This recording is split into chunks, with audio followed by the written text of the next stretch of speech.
became interested in architecture since I was young, and I was very lucky to be raised up just behind ruins of St. Paul. I think my memory of Macau has always been that really subtle neighborhood community feeling. My first community project in Macau is the Macau patios. Patio is one of the smallest scale street that you'll get. Normally it's around 3 meters, so it's like a courtyard. Sometimes you get groups of building in the patio, and this is where you get the open community space where people might sit there together. They might even have dinner outside, and then where they hang their clothes and where the activity takes place. JWCC Architecture stands for the initial of me and my partner, Jimmy Wadana and Christine Choi. Everyone in our office loves the history and the architectural quality of the patio, and it's very important to Macau and Macau architecture.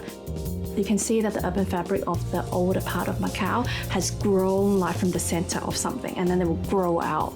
A lot of them is actually occupied by the Chinese previously, or the labor worker, or a different group. So they have different community. So maybe 6 people like to live together, so they will grow into their own patio.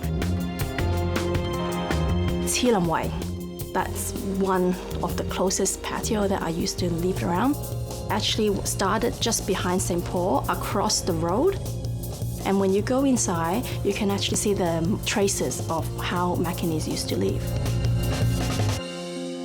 It's very interesting because it used to be a big patio village, and it's one of the only one that is still preserved in Macau. Actually, I have a lot of favorite patio. I like the connection of going into, for example, you go into Thi Lam Wai and you move into the different part of Thi Lam Wai. It's well preserved, and inside is very interesting. You get like a lot of people just sitting outside the home just to chill. Fort Wing Lei is another really interesting patio just behind the Happiness Street, where the Red District was, and the street behind is actually what I was told is where the VIP used to go because it's more discreet and it's more quiet, and so you can see the architecture there is actually more refined.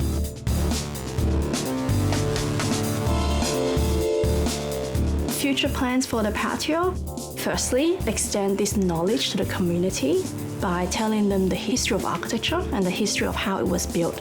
I would really want to see small community gathering throughout the patios of Macau.